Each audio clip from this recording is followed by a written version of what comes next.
So let's start the second tutorial for the data concept. So I introduced three lunch space methods, lambdas and temperature lambdas and continuous fraction method. And these are the iterative methods, I think. So the we are multiplying the matrix Hamiltonian relatively to the interesting vector. So efficient of the multiplication. So for the spin system, especially, so we are using the bit representation and the bitwise operation. So I'm explaining about these techniques for this second tutorial. So okay. So what we should do for the lambda-like method is after procedure this one. So that we are operating the matrix Hamiltonian m times to the initial spin vector with 0.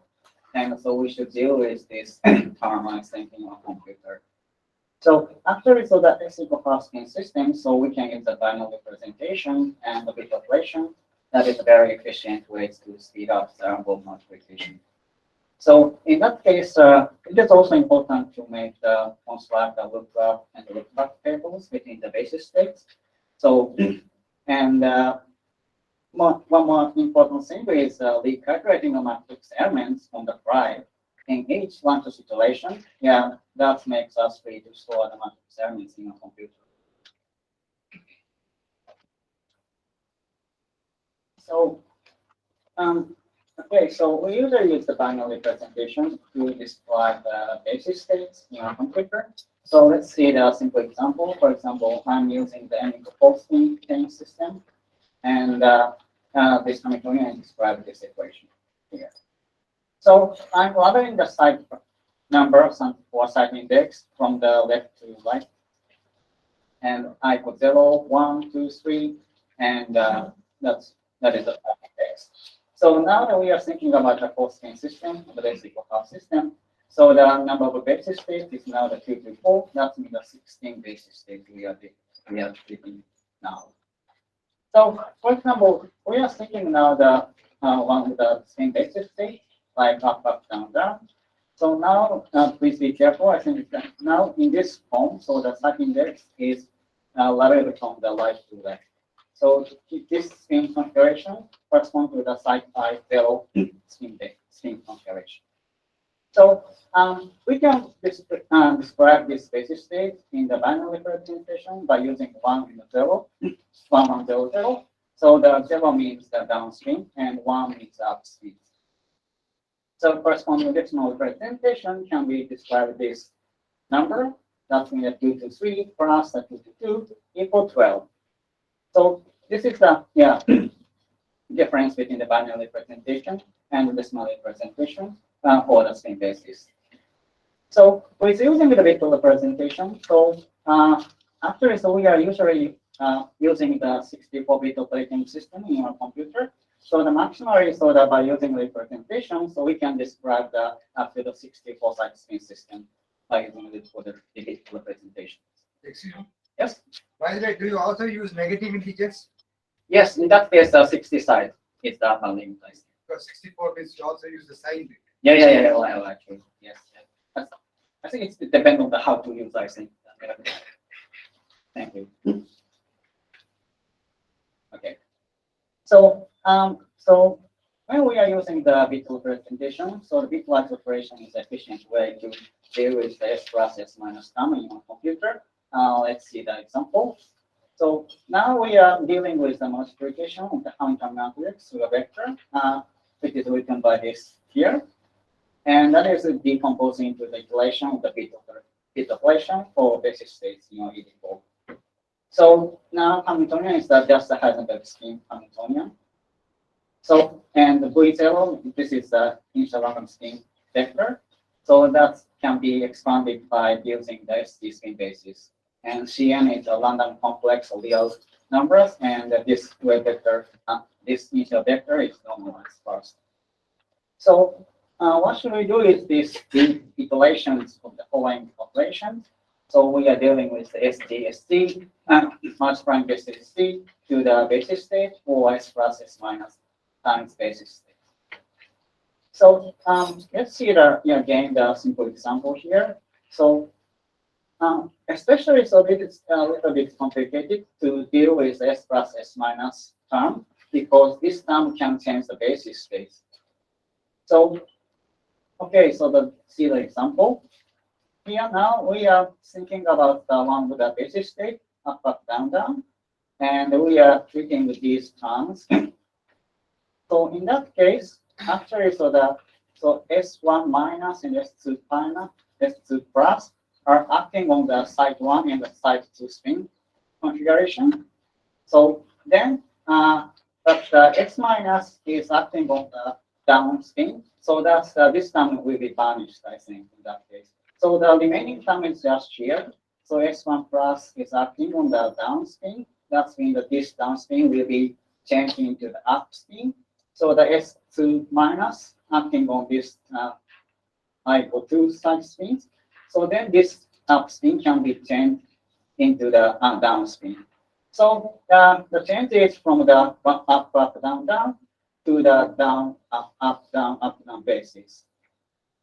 So let's see this change in the binary representation and the decimal representation. So this is the previous state. So first, this is the first basis state, and we are acting with these terms into this basis state. Then we can get the up, down basis. So in the binary representation, as you may easily see, so this is a 1010 state. And for some decimal representation shown here. So in the decimal representation, the spin basis is changed from 12 to 10. That's quite easy to see. So this is what the same thing I showed in the previous slide. So and so when we are dealing with the S plus S minus changes from a basis state to another state, we are using bitwise operation, such as XOR, exclusive OR operation for gate. So what can we do for this XOR operation? Let's see the example here. So we have the two input parameters A and B. So and we are getting the output after the doing the XOR operation for these two parameters A and B. So if the A and B are 0, 0 or 1, 1, then the output is the 0, 0. So the otherwise, so the input parameters A and B are 0, 1 or 1, 0, then we can get the 1. So this XOR operation, for example, in the Python, we can see an example here. So this XOR operation can be done by using this hack mark, I think. So let's see the example here in the Python. I think you can try to see the later with using the Google Cloud. And for example, we set here the two decimal numbers, x equals 10 and y equals 7.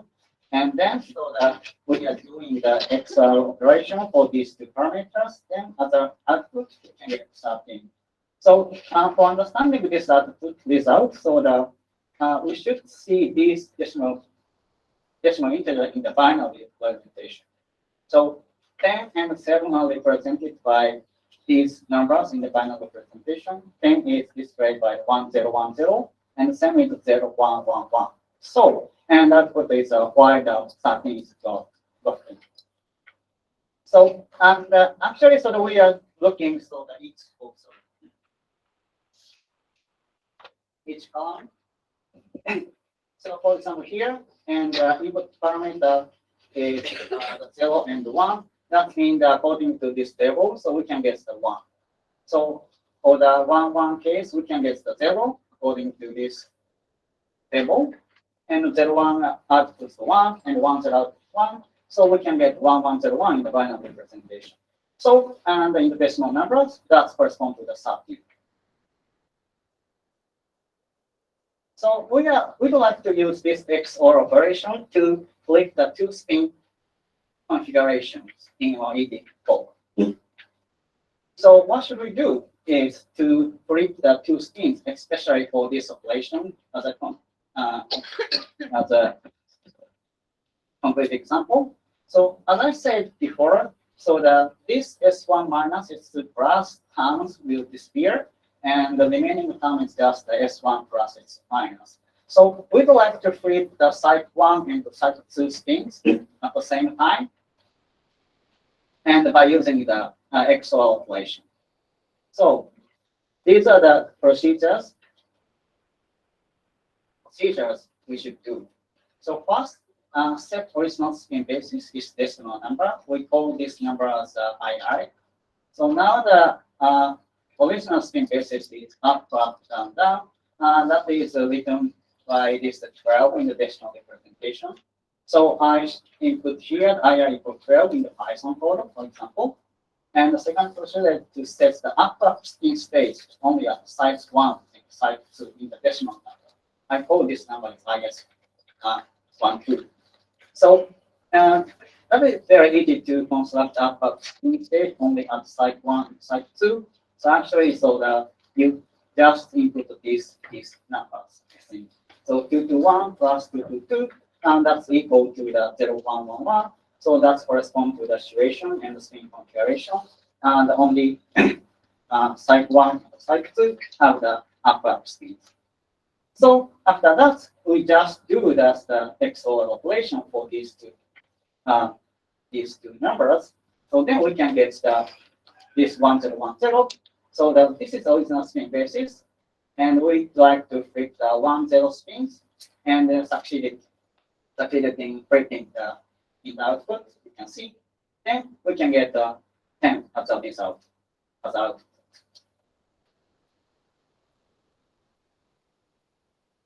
So what should we do is that's kind of the two spin flips iteratively we should do in our ED code. So let's see the situation again from the starting point. So now we are thinking about the 4-spin system, and the Hamiltonian is described by this Hamiltonian equation. And the number of basis spins is at 16. So in that case, so we'd like to deal with this multiplication of the matrix Hamiltonian into an input vector. And input parameter now is displayed by using the ST spin basis. So in the vector form, that is written by this equation and this vector form. So C0, C1, C2, blah, blah, that corresponds to the coefficients of each spin basis here.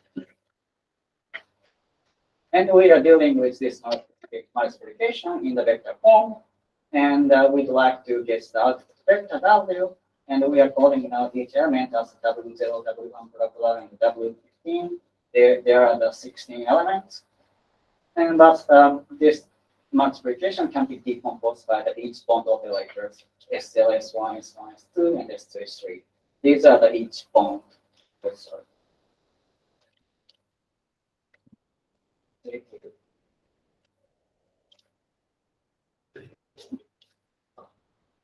Yeah, right. Yeah. These are the spins interaction between the site I 0 and 1, and this is the site 1, site 2 bond interaction. So let's see the one over the part from this equation. So generally, we should deal with this equation, J Si dot Sj, and times I think the input vector. So we have to deal with these equations, and we should think about so that which basis from the input vector, which basis contribute to the which basis output vector.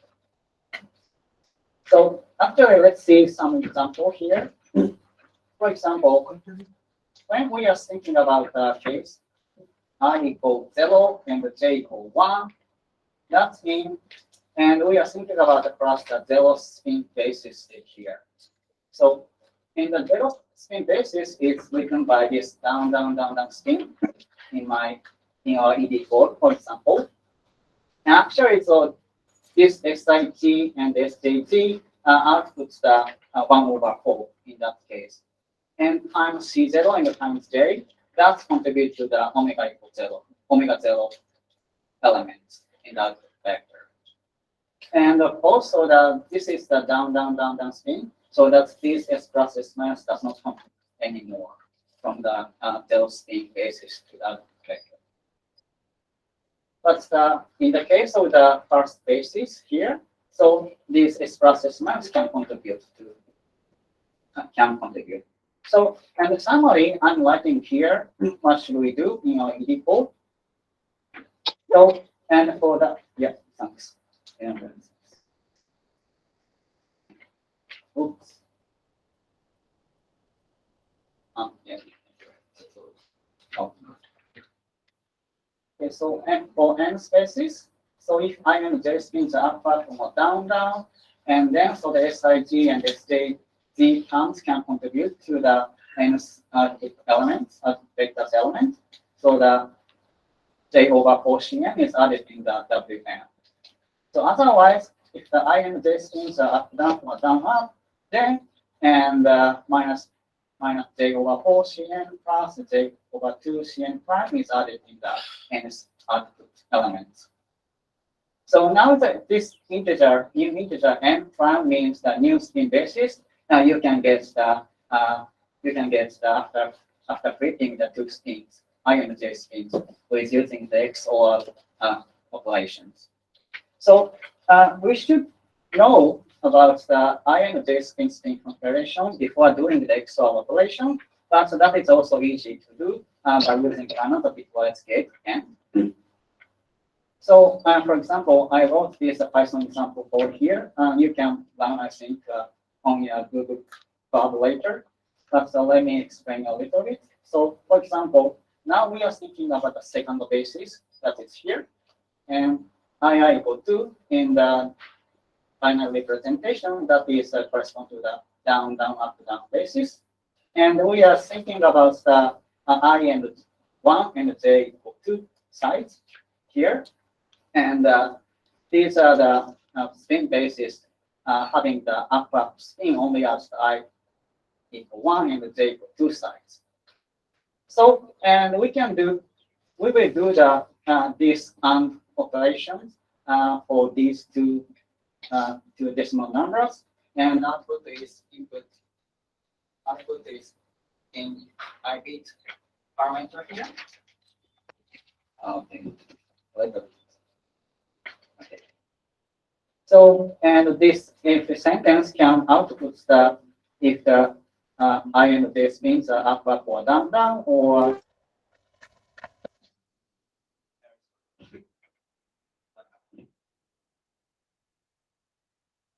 so you can know about the spin configuration of the I and the j size, up, up, or down, down, or up, down, or down, up, by using the end operation.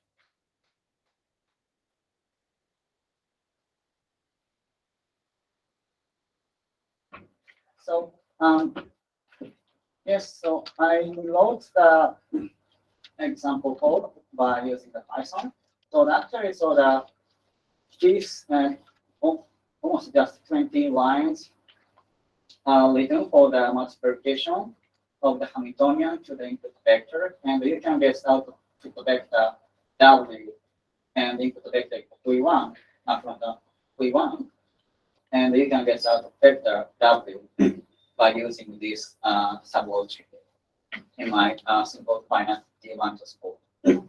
So you can check later and read inside this code.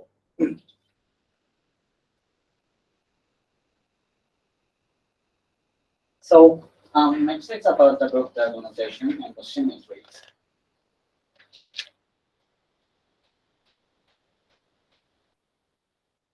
So I think the group diagonalization is a very fundamental technique, but very useful. And actually, so the basis states. So for example, we are using now the spin basis, the ST basis, up, down, down basis, and but we didn't think about any symmetries to reduce the memory cost. So actually, so the basis states, but with the constant quantum number, can break up the matrix into each block. For example, we can use the conservative quantum numbers, which are related to the some symmetry, such as the transfer symmetry, and the U1 symmetry, and the reflection symmetry, and more. And each block can be diagonalized independently if these symmetries are, if these symmetries, I think, are commutable to the matrix Hamiltonian. So this is the image of the block diagonalization technique. So first, without any symmetry, so we should deal with this matrix Hamiltonian. The size of this matrix is 2 to n. So by using the symmetry one, for example, such as the total monetization, we can decompose this matrix into the small matrix groups. And if the symmetry 2 is also commutable to the Hamiltonian and the symmetry 1, then we can break up again these small blocks into the smaller blocks, I think. So you can diagonalize independently each blocks in your ED code. So the required memory is reduced with using block diagonalization techniques. Sorry, this white region means the elements are 0.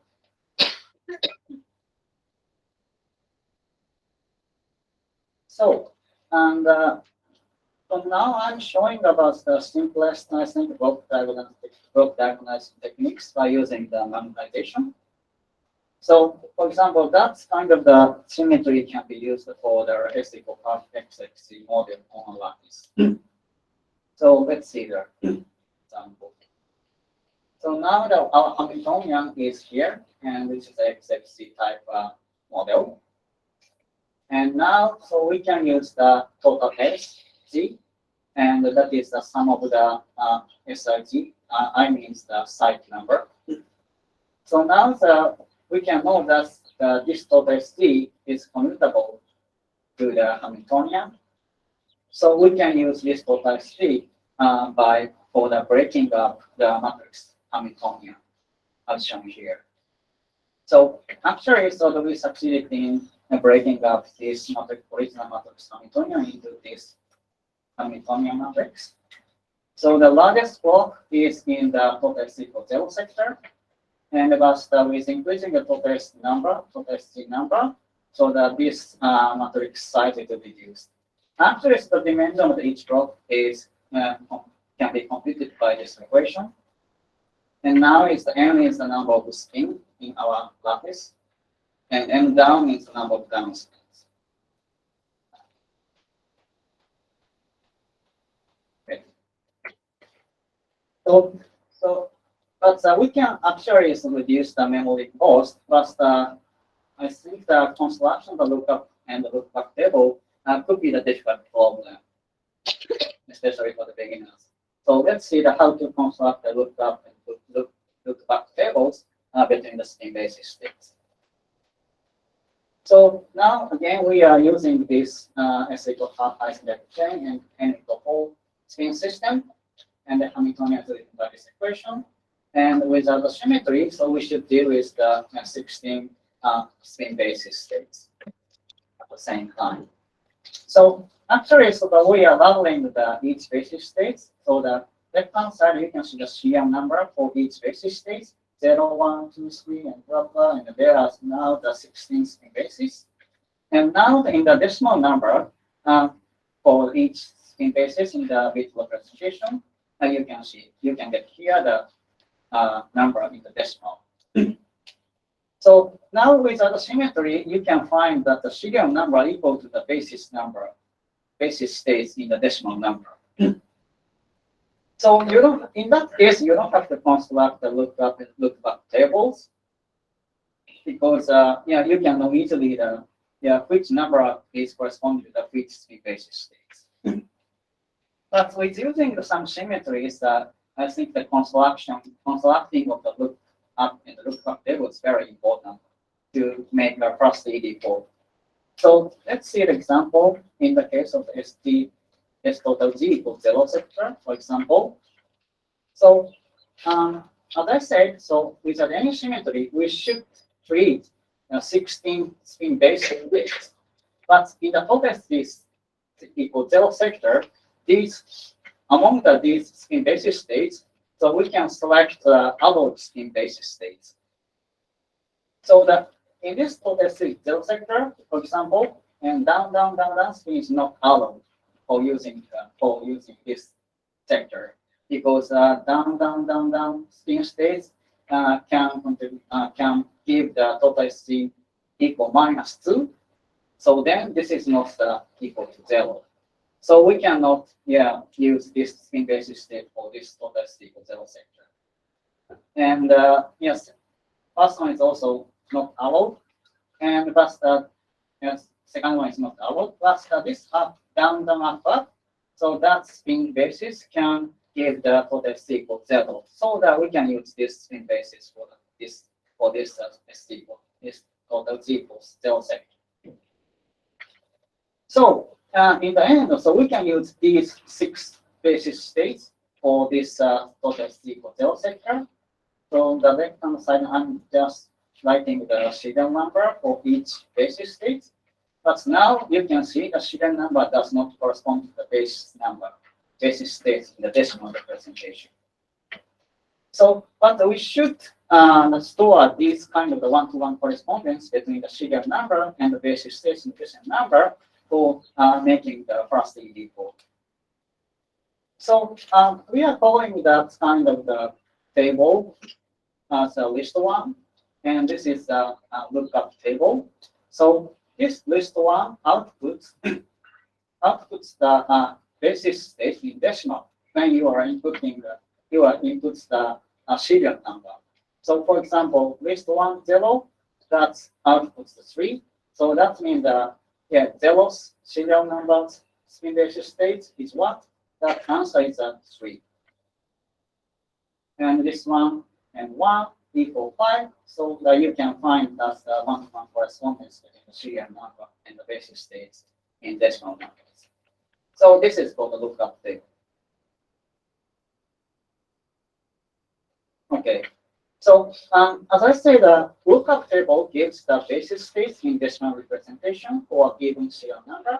So in general, I can write in this way. So on the other hand, lookup table, or we can say the reverse table, and gives the serial number for a given basis state.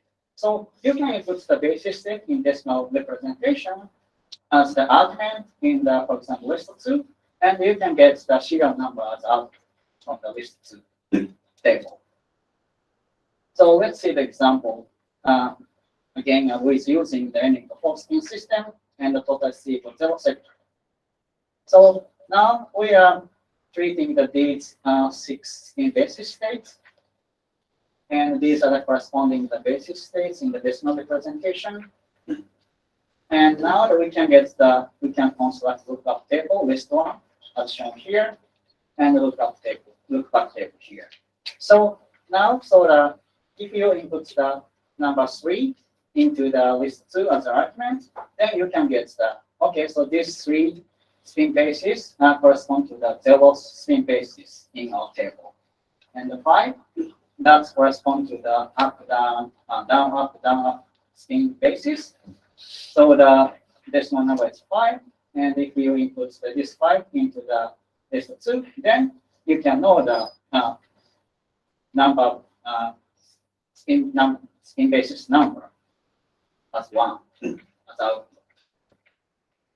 So we can construct now the lookup table and the lookup tables, but there's a problem. So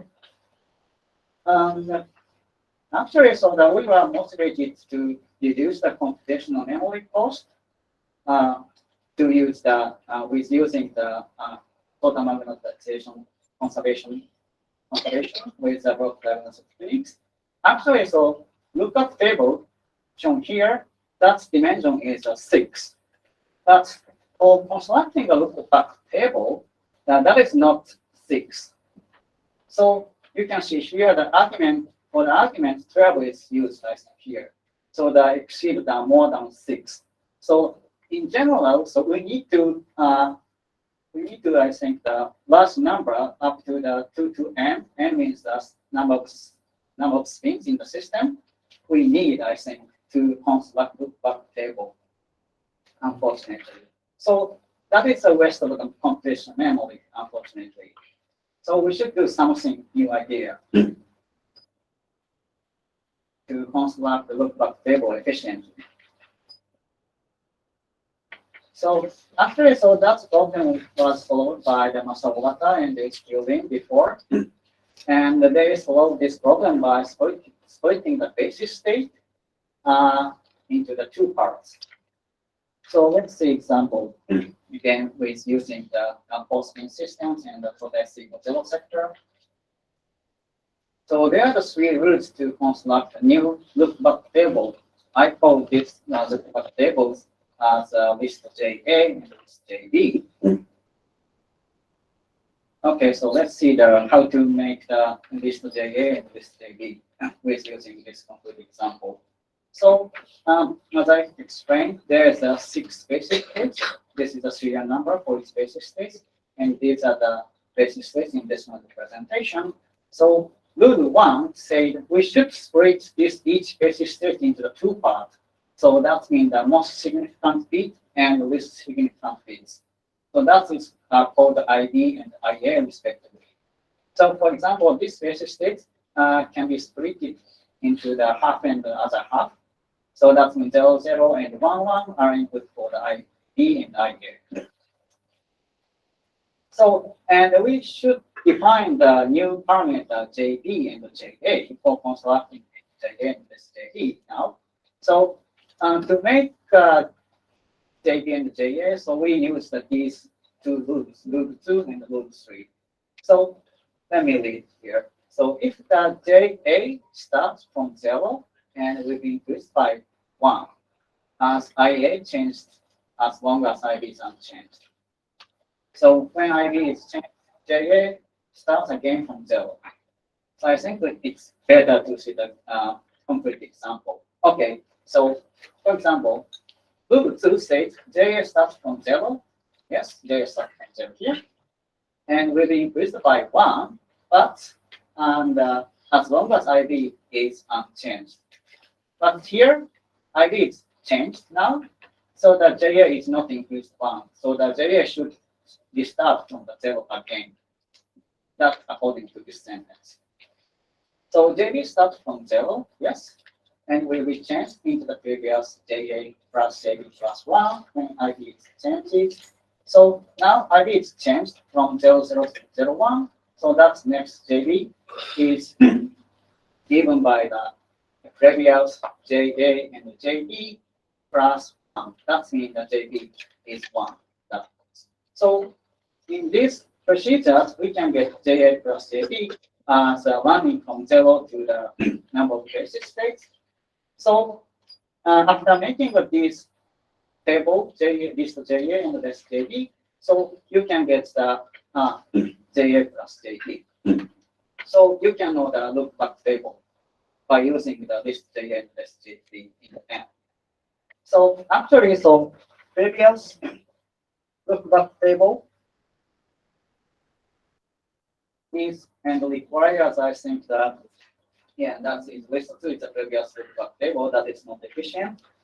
Actually, so this list 2 requires the memory and the matrix vector size as the 2 to n.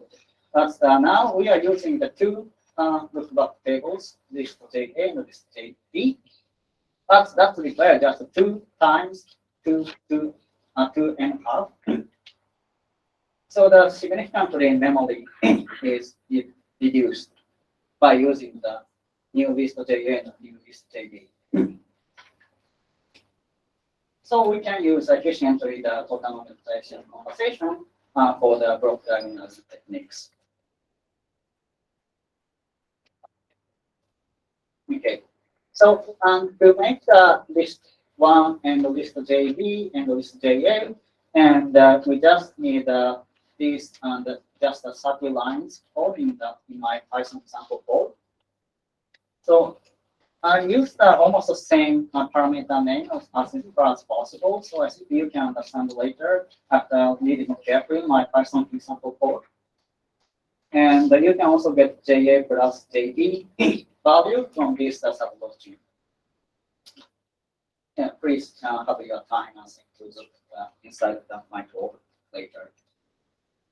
Yes. Do you have a comment about the computation? You will need to use my mouse.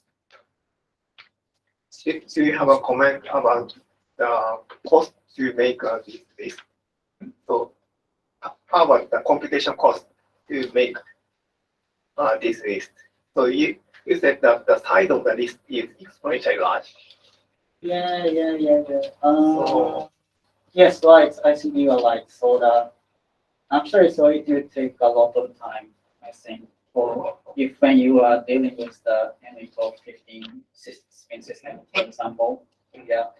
I actually I treated the 48 spin thrusters and to make the list 1, list 2, and list JB, I took 1 hour for 2 hours, I think, with basic organization techniques, for example.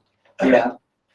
See, otherwise, I mean, if you go by the even the previous one, I mean, Version 2? yeah. So in this one, it goes it's just searching the diagrams, right? Yeah. That's the exactly, computation yeah. method. So So next efficient one, to start, I think, yeah. so It's that's better. better to go as I mean maximum n to the power half. 3/2 actually. 3 by No. 3/2, no. The search is Just the number of non-zero elements multiplied with the basis size. okay. Yeah. Yeah. So, but if Not that's the basis size, number of non-zero elements multiplied by, if n is equal to 2 to the power r, then r times the number of basic size. That is, if you have p non-zero elements, Yeah. p times log n to the base 2 is the searching time that is required, because you do a binary search. so basically it's a proportional to n. It's a proportional because No, it is proportional to number of non-zero elements. Yeah. Because every element you have to fix the column index. yeah, but you have the n number of bases and then it's It some requires- constant factor of No, if you have n number of bases, then log n to the base 2 is the number of searching steps that you have to take, comparisons.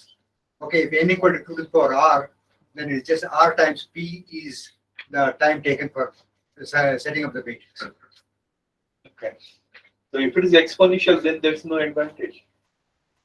Well, but I think we should look for, I think, the basis in each launch iteration.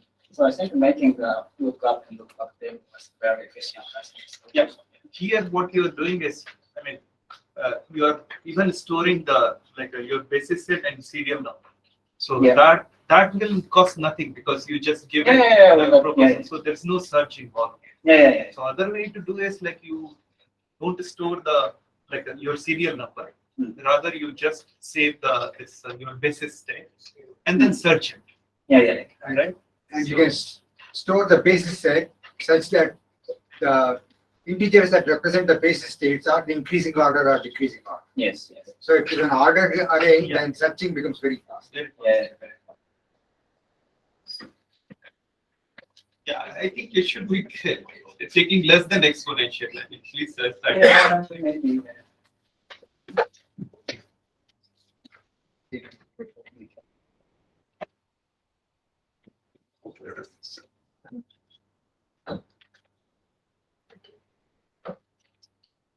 Yes. So, well, I still on the 30 minutes, I think. That's almost I finished, I think. So, That's okay. Yeah. I'll keep it. so I think so. Yeah, I can use my time. I think to advertise my recent new board. I think. Yeah. But it is also created. Yeah. Okay. So as I said, the digital representation is very efficient to make a facility code. But binary representation, these techniques are very essential. But the expression more than 63 sites are not easy, 64-bit as you say. Yeah, right. Yeah, here it's nice. It's, I think 60 sites already. Anyway. So that's for some situations, we don't have to use a bit of presentation. Then we can deal with, I think, more than 60 sites, for example. And for example, an alternative way to express the spin basis is to construct, for example, one-dimensional array, just throwing the site position each down spin of the basis. For example, I'm using the binary representation in my previous talks to represent the spin basis state. So, but if the number of down spins are very huge, and then we can use, I think, that this one-dimensional arrays to represent the spin basis states. That means there are the three down spins here, and at the site 0, and the site 4, and the site 6. So that's kind of the one-dimensional array is efficient to represent this spin basis states. So M0 means the 0 site spin. Sorry, so this is the first down spin position, and this is the second down spin position, and this is the third one of that position. Right. So anyway, so with using this one-dimensional array, we can represent the more than 64 spins in our AD code. So in that kind of the techniques we used for our new ED code, specialized for high field. So that ED code was developed by Hiroshi Ueda, University, Japan, and me. And that code is written by Fortran, and sorry to the beginners, I think. Yeah. And actually, so our code is called constant spin server near saturation. Previous good. It's an online question. Oh, sure. Yes. Shashikant Mohapatra, please ask your doubt. Yeah. So can you go to the 51 slide? 51. Yeah. Yes. Sorry, next 52 or yeah. Yeah. This. So actually I didn't get how this like cost the memory of 2 to the power n, because like we are storing only like only the basis are like 3, 5, 6, 9, 10, 12. So we don't require to store like 0, 1, 2. Sorry, what did you say? Sorry. So I didn't get how this storing this basis state Yes. will cost the memory of 2 to the power n with the n, because Yeah, we are it's storing. required with the symmetry. Yes, this is the first. Yeah.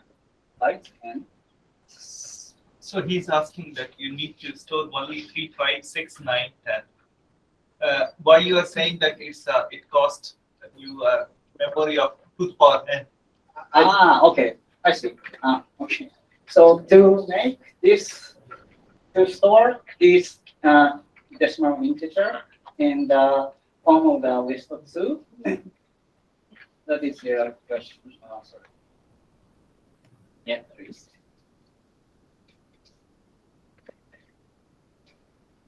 I think your question is the next one. Yeah, this, I think you're asking about the dimension of this lookup table. Yes. So actually, so to construct the list of 2, actually, so in general, we need to size of the 2 to n, because, for example, yeah, of course, most of the list of 2 can output 0, I think. So, for example, I load in a kind of a shortened way here, and let's,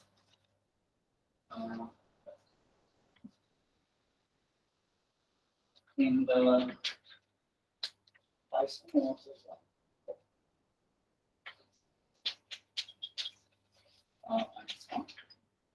and now list 2 and 0 is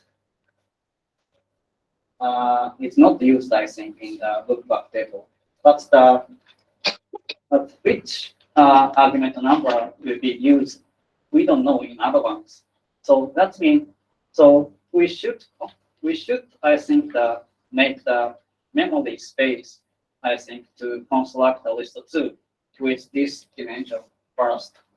Of course, yeah, most of the arguments are not used to construct the list of 2, but we should, yeah, we should reduce, I think, the memory, I think, to make the lists. So what I'm thinking, like, we don't require to store create two lists. If we just create one list with 3, 5, 6, 9, 10, 12, and the lookup table is like list of index, like list of 0 equal to 3, list of 1 equal to 5, we can get that. And the inverse transformation, let's say we want to find the index of 9, then we can just use basis dot index equal to 9, so it will automatically give 3. So we don't require to store all the 2 to the power n. So only storing this 6 will work. Like only one function we have to define. Sorry, I couldn't hear on the last one. Sorry. So I am saying if we just store the 3, 5, 6, 9, 10, 12, just this 6 element. Yes.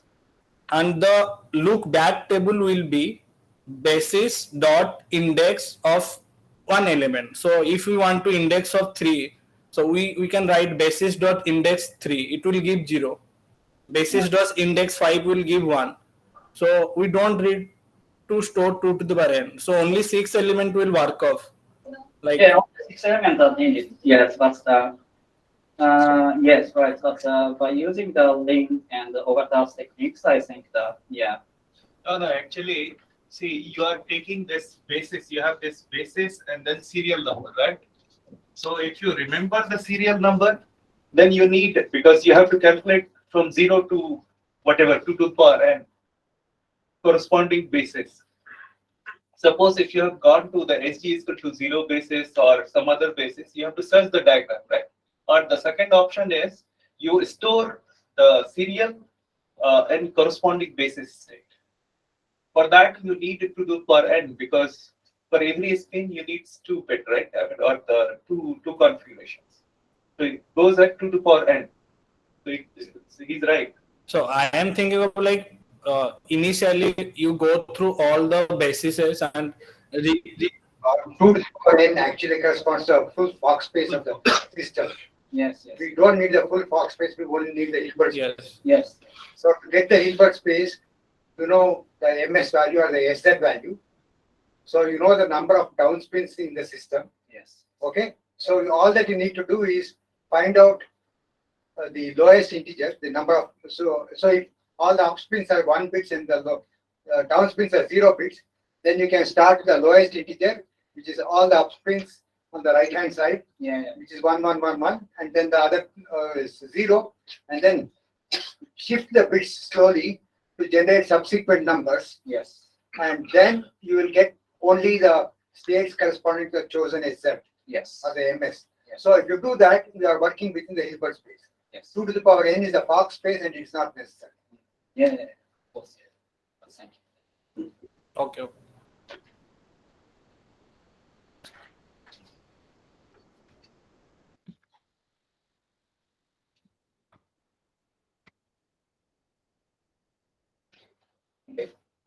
Yes, so we developed a new report, especially for hybrid. So as I explained in the previous slides, for the high magnetic region or high capacity region, so we don't need a big memory to store the a lot of spin bases. So as shown here, so with increasing the capacity value, then so the dimension of each block will be decreased. So and the near so and capacity equal n over 2, then that is a fully polarized state that just can host the dimension is 1. So the near saturated field or near saturation, so that we don't have to flip and we don't have to need a big memory. So in principle, we can treat the much larger system sizes the larger than the 63 spins. So that's kind of the that we can do by using this QSQ code. And this QSQ code is available from this GitHub webpage. And what we can do is we can do the run chaos in the static run chaos method. And this run chaos, as I said in the past lecture, so that is strong against the degeneracies. And for the diagnosis efficacy and block diagnosis techniques, so that we can use not only magnetization, but we can also use a transfer symmetry. And we can compute the energies, missing variational function, the dynamic missing structures, and by using this QSQ. So that if you're interested, that we see this recent art publication for the detail. So actually, so this is a demonstration by using this QSQ code. So we actually can create, I think, the 1,000 spin cluster for the S equal half cubic lattice isomorphic model. And so that these are the energy spectrum for the number of downspins, 1, 2, 3. So we can deal with the 1,000 spin clusters by using this QSQ code. And we can also compute the equal time spin strike factor and dynamic spin strike factor, and up to the, for example, this demonstration treated the 100 size square of the size of the model. So in principle, on near saturated field, one near saturation, so we can deal with the more than 100 to 1,000 size finite size clusters by using the QSQ code. So are you seeing the only one excitation, second excitation, third excitation? This is the, I think, the lowest energy state of each wave vector point. I mean, And, and respect to 1,000. So is it a ferromagnetic ground state? And yeah. The Yeah, one spin is flipped. Yeah, okay, just so basis is going. I mean, for one, either for n is equal to 1 is just proportional to n, yes. and 2 is going to be n into n minus 1. Yeah. Right, Oh. right. Yes. So we can access that now. Yeah. Let the system size.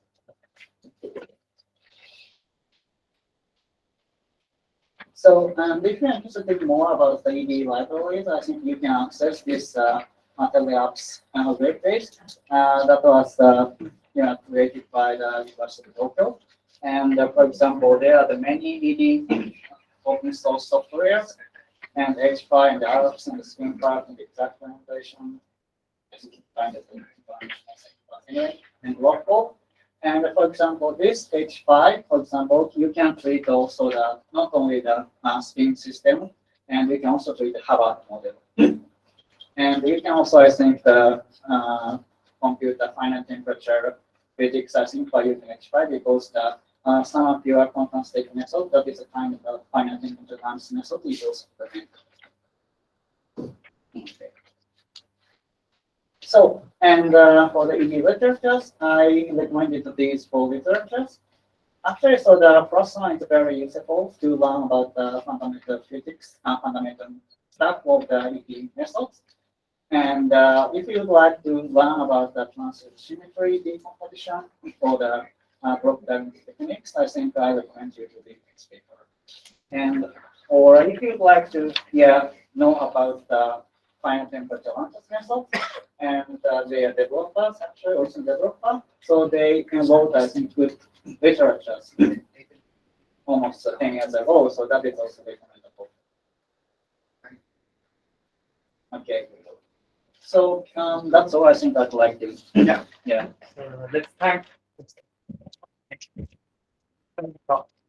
Any question, comments? Although we have many questions, but do you have any other questions? You can ask during tutorial because he right. Okay, so for the tutorial, as I said, so I just prepared as a 3 Python 84, I think, on my GitHub web page. And I'd like to give you time, I think, on the tutorial, hands-on tutorial time, I think, so that you can learn my Python ED course on the Google Cloud and how to deal with this here. And or you can access to the workshop web page, and you can find my GitHub web page. And you can also find my slides so that you can see this page again at your home also. So that please play and read my Python ED course. And please, I think I hope that these kind of courses are helpful for your good understanding.